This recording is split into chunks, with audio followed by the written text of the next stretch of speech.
Great games at your table. I'm Jonathan Albin, and this is Nikos RPG, and welcome to yet another episode of Nikos RPG. We are going to be talking about today on Game Master's Guide the benefits and the penalties, if you will, for running the campaign style games. And the question I'm really asking of myself, and I'll be sharing answers to, is whether or not there is a downside to the long form of roleplay games. That is to say, is there a benefit to running the shorter form single shot adventure over the long term campaign, or vice versa? And this topic will probably take us far afield. There will be plenty of players and game masters on both sides of the coin, so I love to have a great conversation in the comment section in the chat box while we are doing this.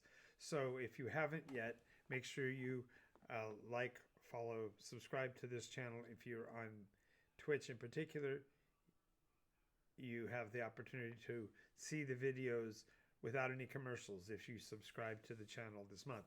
Also, if you are a subscriber on the YouTube channel, if you are a new subscriber this month, I will be providing the access to the PDF version of the master book at a reduced rate. I'll be doing that through our website, so watch for that in the next couple of days. Alrighty, let's get started, shall we?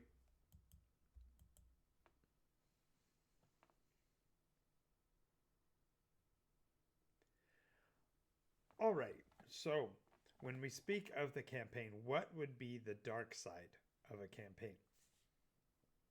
If you are like me, you plan on telling a story over a long-ish period of time, whether it be a 6-month run for a series or a 6-year campaign, such as the Nikos Long Arc.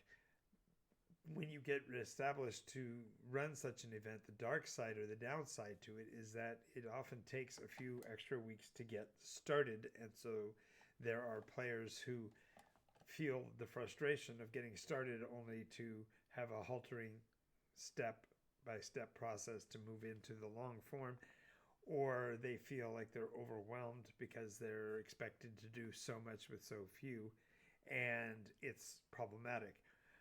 In terms of a longer form game, however, especially if you've had enough advanced time to promote it, you can get a player base that is sufficient. But really, one of the greatest dark sides of such a campaign is the fact that you may get a slow start. In addition to that, there is a problematic process, especially early on, where players may or may not have ever had the experience of a long form campaign and literally don't know what to do in terms of what they're allowed to do, what their limitations are, and how soon they might be able to accomplish various tasks. All of these lead to the dark side of a campaign really being how slowly they get started.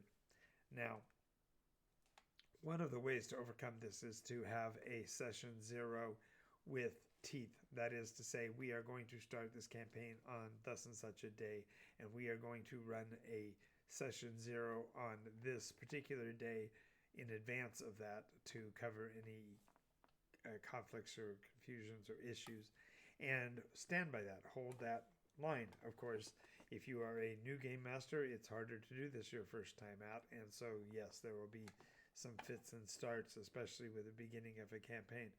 And that dark side of a campaign can be the dark spot for the storyteller as well, because they are intending to do this great event and expect a large number of participants, and yet they find themselves stuck against the wall because they can't get the players to attend.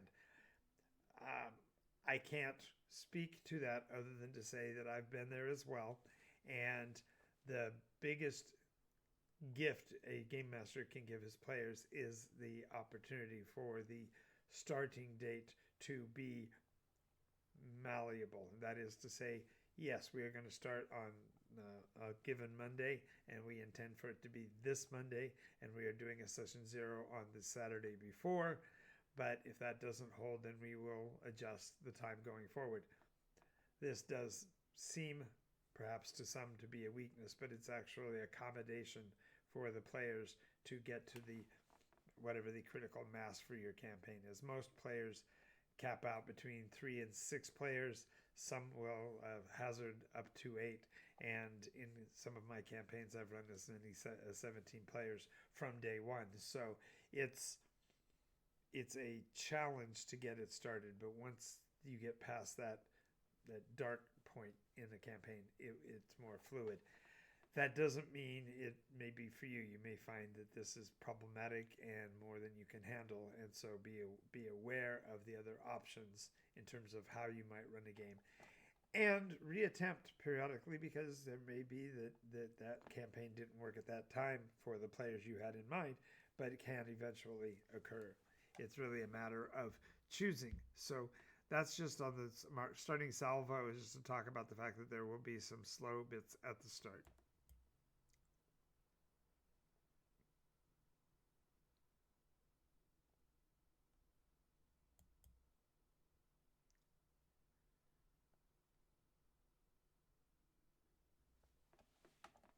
The next challenge to running a long-term campaign is following from that phrase that I just posted, for want of a nail. You may have heard the parable before, or uh, the phrase before, but for want of a nail, a shoe was lost. For loss of a shoe, a horse was lost. For loss of a horse, a soldier was lost. For loss of a soldier, a message was lost. For loss of the message, a battle was lost. For the loss of a battle, a kingdom was lost. All for the loss of a shoe horse nail. This is not to say that every single catastrophe or every single challenge is going to be catapulting the problem into the stratosphere. It's just a realization that players ultimately just want to be able to play in a session, and so therefore the more difficult time you have putting together the campaign and the number of players you have to have tends to make it more difficult to accomplish, and the players will soon lose heart. So with that in mind, just realize that once you have 2 or 3 players, that may be enough to begin. I have started campaigns with as few as 2 and 3 players, and by the time we are 3 or 4 weeks in, we have 6, 8, 10 players. So don't feel disheartened if your first session or the first few sessions are under attended. Simply keep doing what you're doing so that the players have an opportunity to see that is continuous. One of the things we're going to be doing in the near future is adding back in live stream games to our channel. And when we do so, they will be games groups that I already have in play. And so they will be already populated, and there will be adventures going on. And so we will be straining at that point to catch up with the note taking for those of you who are new to the game and trying to follow what's going on. But the reality of getting the groups together is that once you have started one, it's easy to keep adding additional players to the point where you can add additional days of the week, additional weeks of the campaign, and such like. And I can I can and will assist you in getting that done if that's what you so desire for your games group.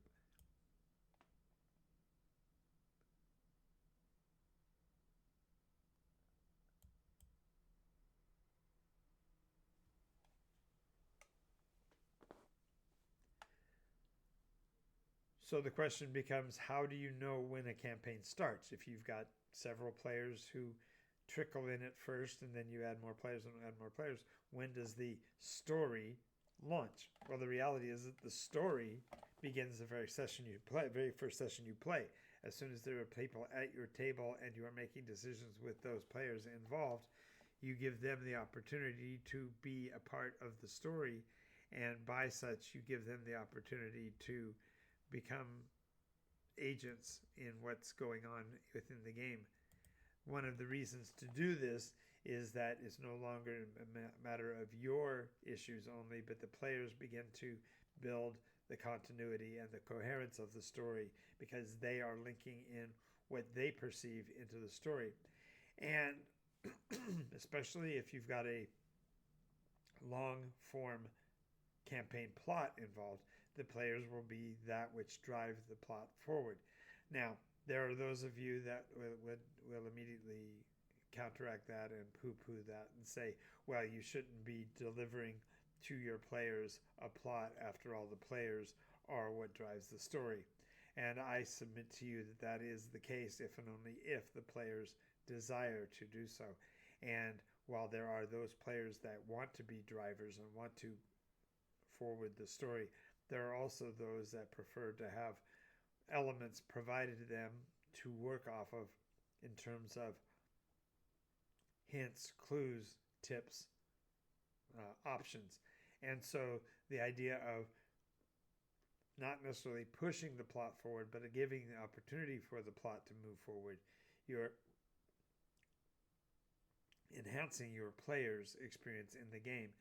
And furthermore, if you have players who have a very strong intent for the game, they will fulfill that within their own actions if you give them the opportunity, if you put them in the places where the decisions they want to make can be accomplished. And ultimately, the story has to make sense, so be ready to provide explanations for those points where the story's drive seems to have flagged, so that the story can continue, because players are dependent upon the action within the game to advance themselves. And whether you're using a game master driven experience point or milestone process, or if you're using a system like the Nikos process, which actually allows the players to advance their own personas, the idea is you want to provide them with the opportunities to do so while making sure that the story continues to make sense in terms of the long-term play of it, because they want to feel like and know that they have agency in the story and are making a difference.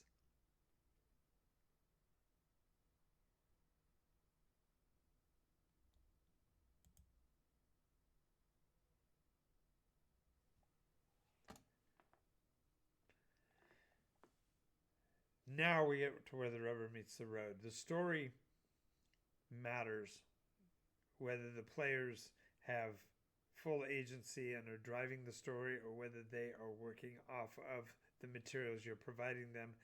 And the reason the story matters is that the players are actual real beings. I know that seems crazy to think about in terms of development and production and distribution of property and all of that.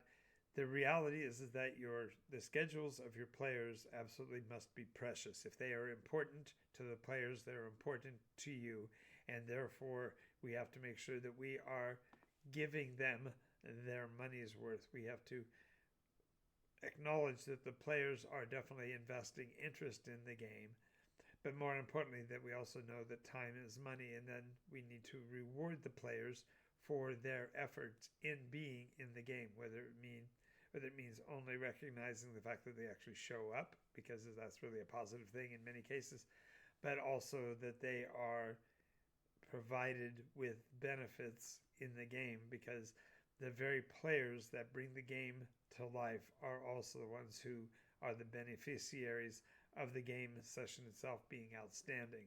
So realize that the story that you bring to the table, that you provide the players with elements of, to allow them to find their own course and choose their direction adequately, is really the icing on the cake that really makes their play valuable, because you're acknowledging the effort that they put in and the amount of time they gave up to be a participant in the game as well.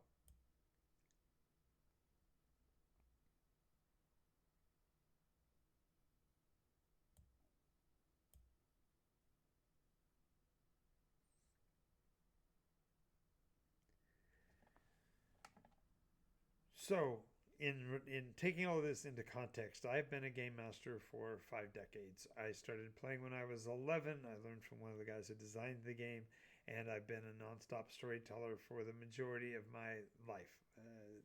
Seriously, number of hours spent between the creation of the process, the models that I've painted, the terrain that I've built, the dynamics of trainings and educations and such that I've provided to other players has really monopolize my time. And that seems crazy because most people have an occupation that doesn't provide them with that kind of an opportunity. And the unique nature of being a writer and a creator, a storyteller, game master,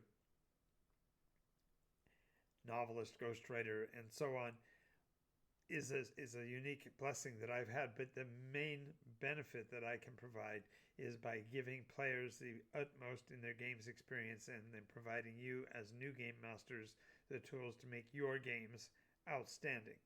So while I've talked a little bit about the dark side of campaigns, I can tell you that the highlight of my life is the long form Nikos Grand Arc campaigns that take about 7 years to put through their paces. We are in the 9th iteration right now, and we are about a third of the way through. And so my players are just getting into the rhythm of what it's going to be like to be involved in that longer story. And so their characters have, some of them have already reached their fulfillment and delivering, pardon me, and have delivered what they intended in the game, and therefore have actually retired and moved on, while other players are bringing on brand new characters into the campaign. And the excitement that the players have for the long-term format is well and above the risks and the difficulties of setting them up. There is a merit to the long-form game that is inexplainable to those who have only run the short form and even the short series formats. So having said that, I want to thank you for spending the time with me to talk about this, because it's really important that if you are looking forward to being a game master and perhaps a lifetime game master such as myself, I want to encourage you to take up that mantle and start working towards the development of the campaign that you want to host, and work on the elements thereof to make sure that the players are getting their bang for the buck out of your game's experience.